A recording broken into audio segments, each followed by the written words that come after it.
This is Scott Becker with the Becker Business and the Becker Private Equity Podcast.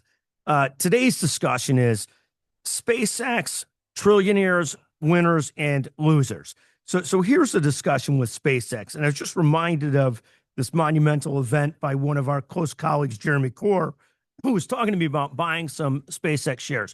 And I think the thing about SpaceX that I think is so interesting is the different pieces of this from a social standpoint.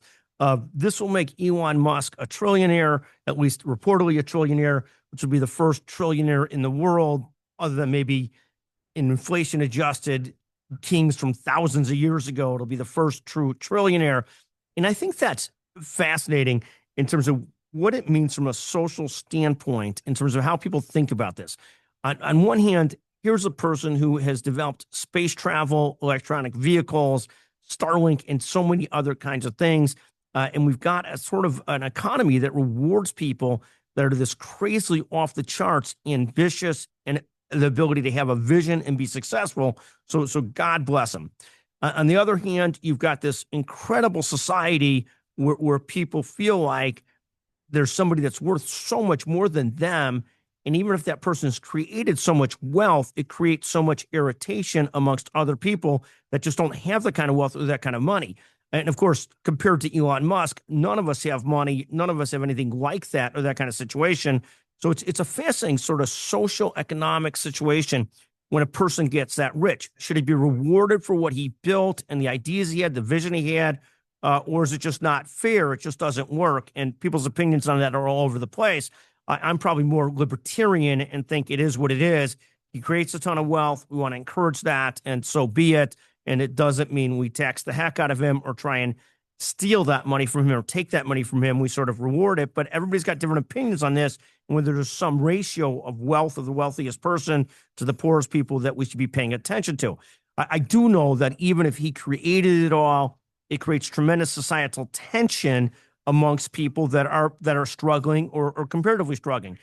Now, the competitive viewpoint of the world is, I remember being in a law firm, still in a law firm, and even if you made great money compared to the rest of the world, if you made $3 less than the person down the hall from you, you could still be irritated. And that's part of how money works, I think. Now, when I get past this to winners and losers, there's some big winners in this thing. The people that invested in SpaceX early are winners. I saw the investment banking fees will be several $100 million. I saw Goldman, I think, made $100 million today.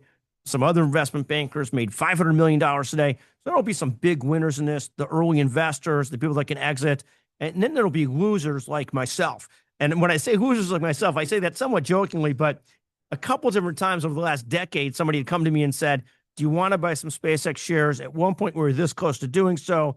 And the party that we're buying them with got nixed out of it, or at least we were told they got nixed out of it, so we couldn't buy SpaceX shares. I don't know if they kept them or they bought them. I have no idea, but we didn't get them.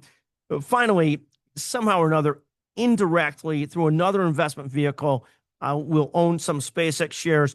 I have no idea whether that's going to be $3 worth of shares or $300,000 worth of shares or more or less. I just have no idea because it was part of a pool of money that was put into a hedge fund that will get, and we won't get the shares for 6 months because they're locked up for 6 months. So by the time we get them, the bloom might be all the way off the rose. And so I might get almost nothing for the SpaceX shares that I own.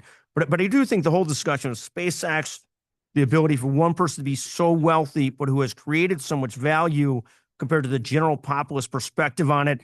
I'm sure this whole thing with SpaceX will cause a tizzy from Bernie Sanders, Elizabeth Warren, the guy in New York, Zoran Mandami, and so many others, and that guy in California, the crazy guy, Ro Khanna.